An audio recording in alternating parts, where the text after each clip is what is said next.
Hello guys, my name is Anna and I vlog daily from my country Ukraine to keep you updated on life in my country during these challenging times. But I'm sure together with your support we will win. And if you want to witness Ukrainian victory and to see Putin in The Hague, subscribe to my channel and we will do that together.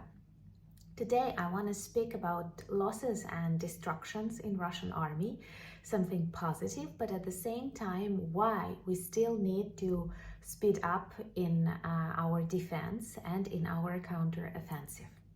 So, Russia began this war in Ukraine, demonstrating itself as the second strongest army in the world.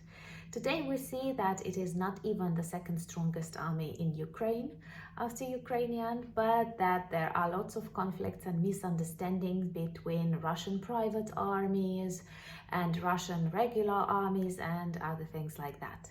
But anyway, for almost a year and a half of this war, Russian army has lost half of its potential. And this is not a Ukrainian opinion, but an opinion of British intelligence services, various generals and top military representatives of NATO. And they analyze the losses, they are able to count them and to reflect how all of this influences the development of war in Ukraine. So, in general, we may say that during this time, Russia has already lost its best forces. Most professional, well-trained soldiers and specialists. At the very beginning of this war, they did not realize it will look like that.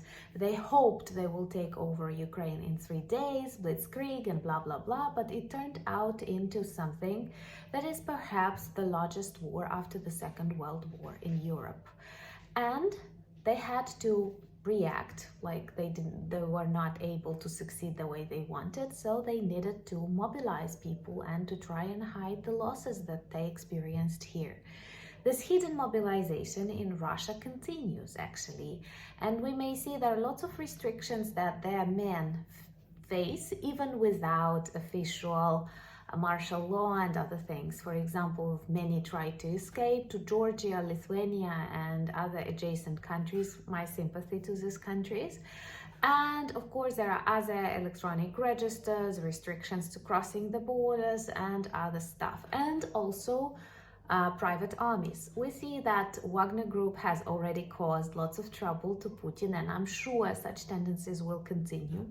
Many of these private armies are made of prisoners, and I cannot even predict what will happen after they will return from Ukraine into their cities and villages, what kind of social changes will occur there when you have lots of prisoners who were in jail for really serious crimes and were released to go and kill innocent children in Ukraine, and then when they return back to Russia, this is another tragedy that perhaps will dissolve in miserable Russian, once again I cannot say society, but population. So we see that first of all these losses of people led to lots of mistakes in Russian tactics. They need to mobilize, they need to invite prisoners, they need to call private armies that are not legally fixed in Russian law and other things. In total, under very approximate estimates, Russians have already lost 220,000 soldiers in Ukraine. It would be a tragedy for any country, even the most populated country in the world, but for Russia it is never a problem because they don't care about their people. Actually, I remember that many of military men of the previous centuries and previous wars in their letters mentioned you cannot win Russia not because they are strong or they are clever, but because they do not care about their own people and they are ready to sacrifice millions for the sake of anything. So we have to be prepared that once again there is nothing normal, there is nothing sane that will stop them from continuing this war. Also, Russians experience huge losses in their weapons and equipment, and this is approximately half of all of their storages that they had. since the times of Cold War, since the time of Soviet Union, are already used. And it was mentioned by, for example, the general of the British Army, Tony Radakin. So once again, this is not just Ukrainians trying to be optimistic, but these are real results of intelligence services. At the very beginning of this war, Russians were using artillery very hard. And so far they have used 10 million artillery ammunition, if I'm correct with this word. Now they don't have enough to continue at this pace. That's why they cannot continue attacking us that hard as they did at the beginning. Approximately they can produce 1 million artillery ammunition per year. So this is a totally different number than was at the beginning. Compare 10 million in the first year, and now they are able to renew only 1 million per year. Also, they started buying ammunition and weapons from their friends, Iran and North Korea. In Ukraine, we have a proverb, tell me who your friend is and I will tell you who you are. So, like North Korea, cool. But of course, these countries cannot sell them many, and there are different things that make this purchases quite complicated. So in general, it may be problematic. According to Ukrainian estimates, Russians have lost 400 tanks. According to British, 2,500. Like, okay, even this number is pretty big, and they can produce only 200 tanks a year. And that is taking into account that Russian infrastructure is not destroyed as Ukrainian infrastructure. All of their factories, plants are able to work. They know how to avoid sanctions, and most of the supplies that they need for the production of their weapons, they are able to get, once again, because of their allies. We don't know what is the part of China, do they sell or not, but anyway, Russian military production, military industry is working really hard. But even when it works really hard, it cannot jump over its head. So 200 tanks a year, and when they have already lost minimum 2,500. Of course, it may seem like very optimistic.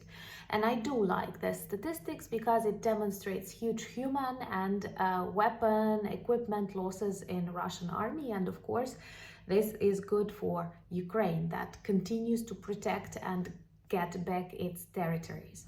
But this is the moment when Russia decides it wants to prolong the war. And if you look attentively, you see that they are trying to develop defense structures over the territories that they have already occupied, and they simply try to keep these territories because, once again, they don't have enough people anymore and they don't have enough weapons anymore to attack Ukrainians, but they have enough to defend themselves. And in this way, they keep occupied territories, they continue the war, and they prevent Ukraine from rebuilding, getting back to normality, entering European Union and NATO, thus achieving their desires, but in this hybrid perverted mode. That's why it is extremely important for Ukrainians and their allies to speed up. And when Russia is weak, when they run out of people and weapons, it is much easier to clean them out. Because otherwise, each month, each year, first of all, leads to deaths of many beautiful and innocent Ukrainians and those people who volunteer to protect Ukraine. And there are many from different countries. And also, they use this time to look for different opportunities and solutions to rearmor themselves and maybe to continue getting new territories. And that's why the only way to win for us is to group and to supply Ukraine and to clean them out of our land. And this is very, very important because there is so much news, and sometimes it's very difficult to focus on something. You can be terrified with the Zaporizhzhia nuclear power plant. I was actually quite nervous yesterday, honestly. Then you get distracted with a visit of a Chinese representative who does not believe that Patriot systems are able to stop Kinjals, and you see how like Russian propaganda is built in the brain of many of Russia's allies. And then you think about the death of a beautiful Ukrainian writer, Victoria Emelina. Then you think about new terrorists and new Ukrainian cities targeted. Then you start feeling good about this Russian weapons that they've lost, and that their army is approximately half of the army they had at the beginning of this war. But then we have to realize that during wartime everything is very dynamic, and we have to be able to grasp our opportunities. And if Ukraine is moving forward, if we are cleaning our territories of orcs, don't let this war prolong, don't let this conflict freeze. We have to finish it, and the sooner the better, because each day gives new opportunities to evil terrorist regime. And like, we don't want any atomic power stations to explode. We don't want to experience more losses. Believe me, we had enough, even with this Kakhovka Dam. Once again, when I start thinking about that, going to bed, about all these people, all these elderly people, some disabled people, especially in occupied territories where orcs did not let to evacuate them, all the animals. So there are so many things we have to restore, and I don't know if we're able to do so, that we cannot continue destroying our country. Thank you so much for understanding. Thank you for letting me know that you contact your politicians and you demonstrate that Ukraine is important for you and for the future of the world. I want to thank you also for buying me coffees and becoming my patrons, and thus supporting lots of our projects. Once again, if you want to see Putin in The Hague, and if you support Ukraine, subscribe to my channel and share the videos that you like. Join me on Instagram. I'm posting a lot recently, and on Twitter. And also I want to announce that soon on our website, a link to which you can find below this video, where we sell our merch. That is a good conversation starter about Ukraine, with lots of t-shirts, caps and cups. We are going to have a 500th friend, I don't want to say customer or buyer, 500th. And if you are going to be that person, we will find you and we will send you a book of Ukrainian history, as History of Ukraine by Alexander Pali. I personally like this book a lot, so let's see who this person will be. Thank you once again for your continued support. Slava Ukraini!